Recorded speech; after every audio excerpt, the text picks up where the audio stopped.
Olá! Uma vez mais aqui estamos com o programa Mediunidade Hoje, através da TV Mundo Maior. Como sempre, o nosso carinho, o nosso abraço, as nossas vibrações de saúde e paz. A todos vocês que nos acompanham e prestigiam com a sua audiência. Temos em nossos programas aqui, através da TV Mundo Maior, procurado divulgar algumas histórias, alguns fatos, alguns acontecimentos interessantes, pitorescos, envolvendo Chico Xavier, a vida de Chico Xavier, as suas lições e os seus ensinamentos, e recorrendo a diversos livros, a recordações próprias de histórias que ele nos contava a respeito de sua vida aqui em Uberaba. Há alguns anos atrás, nós tivemos oportunidade de publicar diversos livros biografando, documentando a vida de Chico Xavier pela editora Ideal de São Paulo. Um deles é este aqui, Chico Xavier, Mediunidade e Vida, em capa dura, com várias fotografias de Chico Xavier. É um verdadeiro documentário. 4 livros que formam uma coleção: Mediunidade e Coração, Mediunidade e Vida, Mediunidade e Luz, Mediunidade e Ação. Aqui neste livro, nós tivemos oportunidade de narrar o que Chico nos contou certa vez sobre o fato mais importante, que ele considerava o fato mais importante de sua vida. Nós escrevemos o que ele nos contou. Isso foi num domingo, dia 13 de maio de 1984, estava sendo comemorado o Dia das Mães, segundo domingo do mês de maio, e nós, na companhia de Chico Xavier, estávamos visitando a cadeia pública, visitando os presos. Era um hábito de Chico Xavier, todo ano no Dia das Mães, ele visitava a cadeia pública de Uberaba. Porque nesse dia, Dia das Mães, muitas mães iam visitar os filhos que estavam presos. Os filhos e às vezes as filhas, não é? Que estavam lá retidos, detidos, não é? E Chico tinha oportunidade de conversar com essas mães sofredoras. Quando nós estávamos chegando à cadeia, né, de carro, todo mundo, algumas pessoas, não muitas pessoas, né, porque não podia também, né, muitas pessoas visitando a cadeia, nós escrevemos aqui, olha, chegando à cadeia, antes que as autoridades permitissem que adentrássemos o prédio, ficamos a ouvir os casos que o Chico ia contando. Antes que eles nos abrissem lá a porta dos corredores, não é? Para que nós pudéssemos visitar cela por cela, Chico começou a conversar e contando casos. Entre eles, o que ele disse assim, olha, foi o fato mais importante da minha vida. E qual teria sido esse fato? Ele conta, eu já estava atrasado para assinar uns papéis no cartório. Aguardava o ônibus num ponto próximo de nossa casa. de vez que deveria estar lá no máximo às 11 horas. Quando o ônibus se aproximava, fiz sinal para que parasse. Mas nisso uma criança de uns 4 a 5 anos veio correndo de longe, gritando: Chico, Chico! Veja, então o Chico estava num ponto de ônibus, né? Naquela época não havia carro, não tinha quem o levasse ao cartório.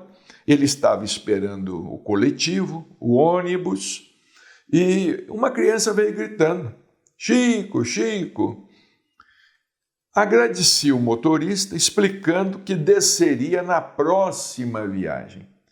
Então o Chico pensou: deve tratar-se de uma coisa muito séria, eu não posso deixar essa criança aí gritando por mim, sozinha, uma criança de 4, 5 anos. O menino gritava muito. Poderia ser um problema de socorro imediato para alguém em sua casa, para sua mãezinha.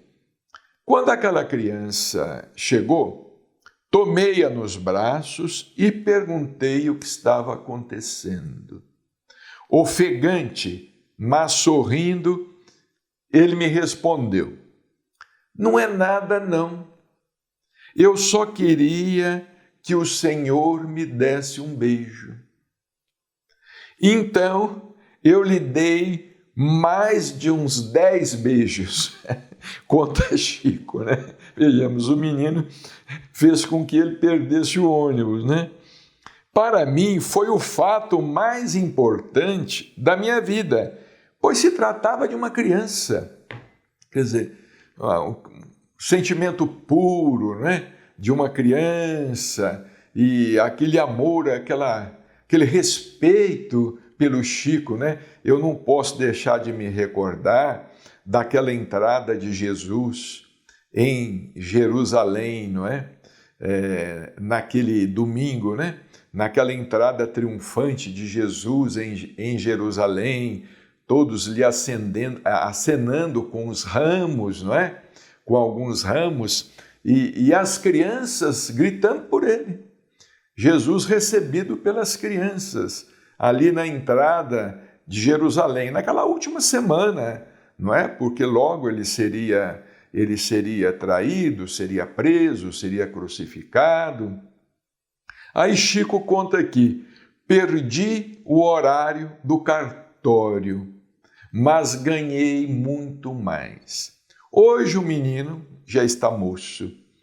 E o Chico conta outros casos belíssimos, não é? Mas aí nós vamos começar a percorrer os corredores da cadeia pública, né? Naquela época não era penitenciária, era cadeia pública de Uberaba. E, felizmente, os presos não eram tão numerosos, né? Os presos não eram tão numerosos e também não eram de tanta periculosidade como agora nas penitenciárias, não é? Super lotadas e com bandos e grupos criminosos organizados, não é? Então, nós vamos acompanhando o Chico seguia à frente, ele parava cela por cela. Os presos vinham conversar com ele, os presos já o conheciam, estendiam as mãos assim por entre as grades, e Chico os cumprimentava a um por um. Muitas vezes chamava muitos deles pelo nome, e sempre levava um agrado para eles, levava alguma coisa para que eles pudessem comer. Não dava dinheiro, a polícia não permitia que se distribuísse dinheiro, não é? Dava alguma coisa para eles para comer, não é? E às vezes até um cobertor, distribuía cobertor também, porque alguns dormiam no chão. Mês de maio é mês de frio aqui em Uberaba. Maio, junho, julho são meses que aqui em Uberaba faz frio, né? E alguns deles dormiam no chão. Então distribuía cobertores. Aqui, olha, alguns amigos vão distribuindo pó de café, cobertores, até cigarros, né? Iam distribuindo cigarros também, muitos fumavam. Todos se mostram alegres com a presença do Chico. Estendem as mãos por entre as grades para cumprimentá-lo e beijam a mão dele. Uma vez o Chico falou assim, lá na reunião, lá no grupo espírita da prece, não fui eu que inventei esse negócio de beijar a mão, não. Porque é interessante, né? Lá no grupo espírita da prece, também na comunhão, tinha o chamado beija-mão, né? Na fila lá, o pessoal passava, o Chico uma vez olhou para nós preocupado e falou assim, olha, não fui eu que inventei esse negócio de beijar a mão, não. Isso foi o povo. Então, eles beijavam a mão dele e ele se via na obrigação de retribuir, não é? De retribuir. Então, ele beijava também a mão do pessoal. Aí um dos presos lhe solicita orações, pois está tendo pesadelos. Outro lhe entrega um bilhetinho, né? Com o endereço da esposa e dos filhos pequenos, ou com o endereço dos pais, da mãe, precisava. Outro pede um autógrafo dele, um preso vem lá de dentro de uma cela, eram várias celas, né? Várias celas. Um preso vem com um exemplar de O Evangelho segundo o Espiritismo que ele havia ganhado. Vem com um exemplar de O Evangelho segundo o Espiritismo e pede um autógrafo do Chico. Chico, ele sempre dava dinheiro, interessante, ele dava dinheiro para os pessoal nos envelopes. Ele levava uns envelopes brancos, alguém levava esses envelopes, ou às vezes ele levava também no bolso do paletó.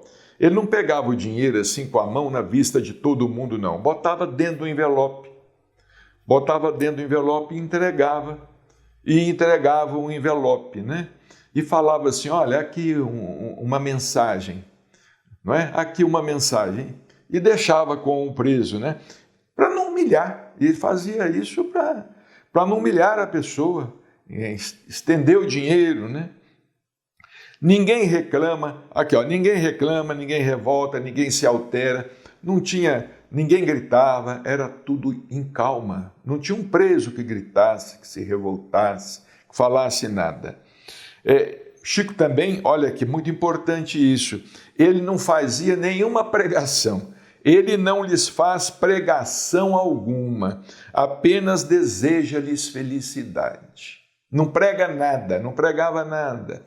Visitava, olha, estamos aqui, muita felicidade. E era emocionante observar o respeito que muitos daqueles presos tinham pelo Chico. O Chico conhecia alguns deles, alguns eram lá do bairro mesmo, lá da Comunhão Espírita Cristã, lá do Grupo Espírita da Prece, não é? Alguns estavam presos até por alcoolismo, ou por violência doméstica, outros por furto, por roubo, estavam presos. E antes que penetrássemos num dos corredores lá, veio uma mãe, era Dia das Mães, veio uma mãe e disse assim, Chico, o meu filho está aí dentro, acabo de visitá-lo e eu achei muito triste, ore por ele, seu Chico, eu sou uma mãe sofredora. Olha que coisa, né? Aquela senhora vem ao encontro do Chico, uma senhora muito sofredora. Porque a gente não pensa, né, que o delinquente tem mãe, tem pai, não é?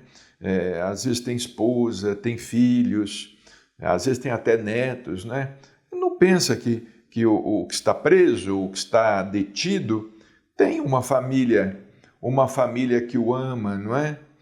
Aí eu notei quando o Chico, naquele momento, os olhos deles ficam repletos de lágrimas, ele quase chora com aquela senhora,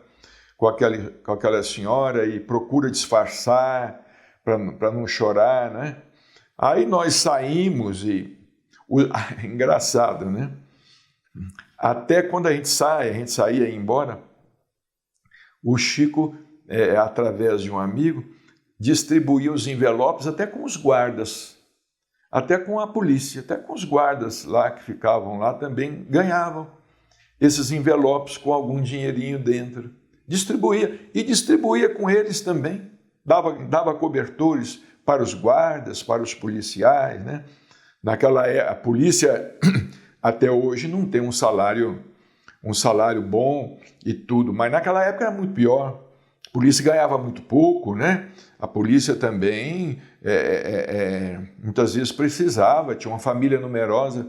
Então o Chico também distribuía com os guardas, não é? E às vezes um ou outro recusava devido à sua religião. Tinha esse problema também. Um ou outro recusava, então o pessoal respeitava, agradecia da mesma forma, porque um ou outro recusava por conta da religião. Não, eu não sou espírita e tal e coisa. O pessoal agradecia e seguia adiante. Aí naquele momento, a gente pensava muito também, ali com o Chico, naquela página de O Evangelho segundo o Espiritismo, você já deve ter lido, né? Caridade para com os criminosos, né? Caridade para com os criminosos, né? Certa vez, Chico transmitindo uma lição de Emmanuel, porque era sempre lição, né? Ensinamento, lição, um atrás do outro. Uma vez alguém perguntou para o Chico o que era o criminoso, quem era o criminoso, né? Aí o Chico respondeu assim, ó, criminoso, Emmanuel respondeu por ele, criminoso é um de nós que foi descoberto. Olha que coisa interessante. Porque a gente fala, criminoso é o outro, né? Criminoso é o outro, né? É o outro que faz isso, fez aquilo, tal, né? Aí Emmanuel falou, não. Quando perguntaram ao Chico, disse assim, ó, criminoso é um de nós que foi descoberto. Porque, de fato, todos nós somos infratores. Se nós não somos infratores das leis humanas na presente encarnação, talvez tenhamos sido infratores dessa lei em encarnações passadas. Ou, claro, somos todos infratores da lei divina, não é? Desde muito tempo. Todos nós somos infratores da lei divina e podemos ser considerados, vamos dizer assim, criminosos, né? Aí a visita se encerra. A visita demorava aí por volta de 1h30. Era mais ou menos assim, 1h30 essa visita. Não era uma visita muito demorada devido às circunstâncias, né? O próprio delegado pedia, olha, não demorem muito, tomem cuidado, não demorem muito, porque nós temos que cuidar da segurança dos presos, da segurança de vocês, né? Alguns guardas iam acompanhando de longe aquela visita que o Chico fazia. Depois de 1h30, a gente, lá fora, já nas despedidas, né? O Chico agradece aos amigos que com ele participavam da visita, e era uma verdadeira lição para todos nós. Numa outra oportunidade, ele nos contou, porque ele não visitava só a cadeia aqui de Uberaba, não. Certa vez ele foi visitar o Carandiru, os presos lá no Carandiru, em São Paulo, né? Naquela penitenciária que hoje ela foi implodida, né? Não existe mais. O Chico foi visitar lá os presos, lá era uma penitenciária de São Paulo, né?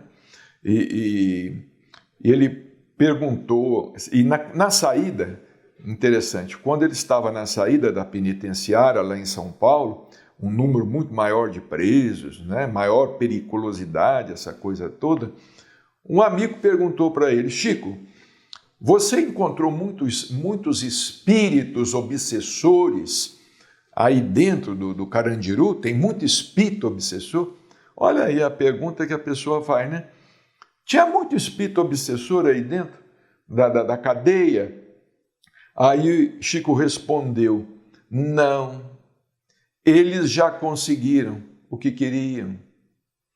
Vi por lá muitas mães desencarnadas, muitos protetores tentando auxiliar.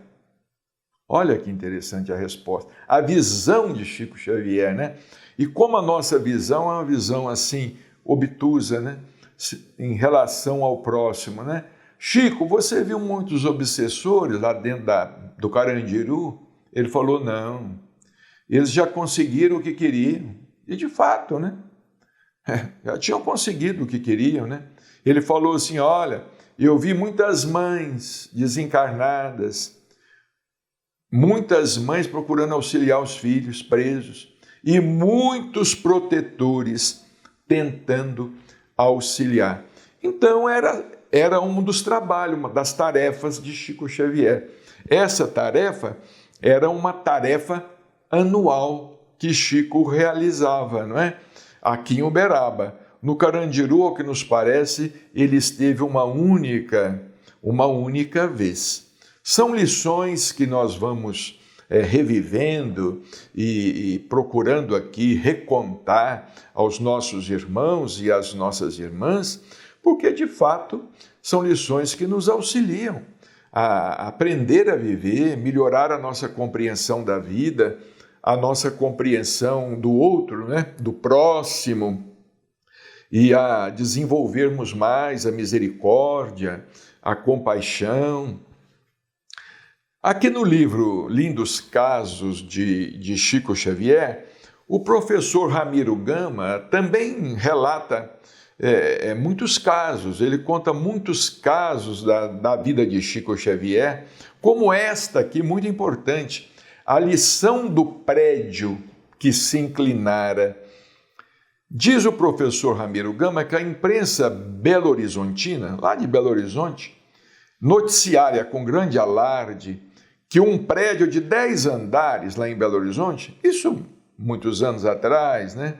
Depois de pronto, e já estava até com o abitse, o prédio se inclinara, né? O prédio novo, né? Prédio novo, 10 andares, e o prédio se inclinara.